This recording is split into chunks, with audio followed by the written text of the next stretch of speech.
الادعيه نتاعهم، الاسر نتاعهم حاضره.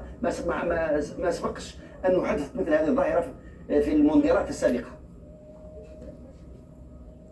يعني هذا يعني نقدر نقول لك من الجانب، من جانب بسيكولوجي، ومن جانب اي الاحساس، يعني يزيد يعطي دفع قوي للاعبين. على بالك يقولوا احنا دعاوي الخير تاع المهمه ما عندهاش ثمن، يعني ولا غير صح. يعني في كره القدم كاين عامل دعاء ثاني. اللاعب كي يشوف يمه ولا يشوف باباه في المدرجات يعطي اكثر ما لديه من طاقه لاجل ارضاء البلد تاعو، العالم تاعو، والوالدين تاعو خاصه. بيان سور الشعب ثاني، الشعب المغربي. يعني حتى الفرق الاوروبيه يديروا هالشيء، لكن هما يجيبوا الزوجات تاع اللاعبين من اجل الاستقرار النفسي. وحنا كأمة مسلمة يعني نجيبوا الوالدين تعاوي الخير. لكن كرة القدم تبقى رياضة. تكلموا من الجانب الرياضي. أظن أن المقابلة ضد فرنسا الفريق المغربي سوف يخوضها بدون عقدة نقص، يعني بدون أي تعقيدات.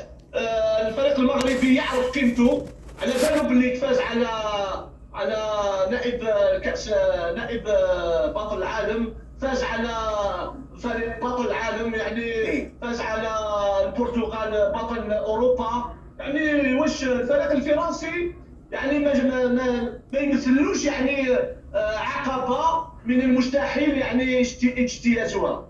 لا بالعكس، يعني الفريق الفرنسي سوف يجد يعني مشاكل كبيره في هذه المقابله اكثر من المقابلات السابقه. وشفنا يعني الفريق الفرنسي امام المنتخب الانجليزي ماشي الفريق الذي لا يهزم.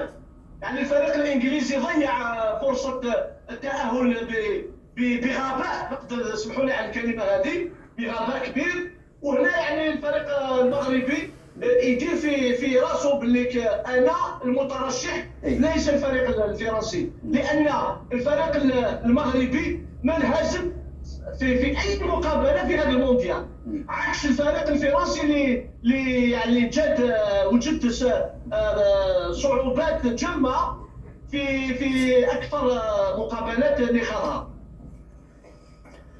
طيب اذا الحضور الذهني مطلوب مصطفى هون، هذا اهم شيء. المدرب وليد القراي قال لهم الحضور الذهني هو انه تكون في الملعب عارف واش دير، كانه داخل معركه، طبعا معركه رياضيه بين قوسين. هذا هو اللي يخلي المنتخب المغربي ندير نتائج في هذه الفتره، في هذه الادوار.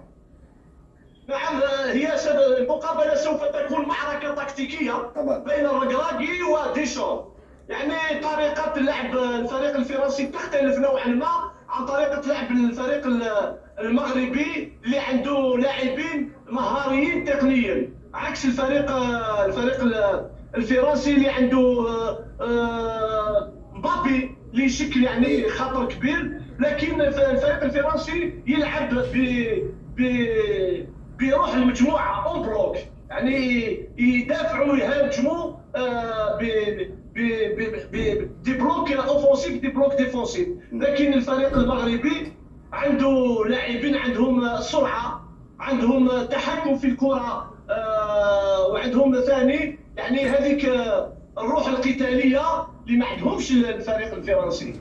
كي تشوف الدفاع تاع الفريق المغربي ضد الفريق البرتغالي، يعني دار حاجز منيع.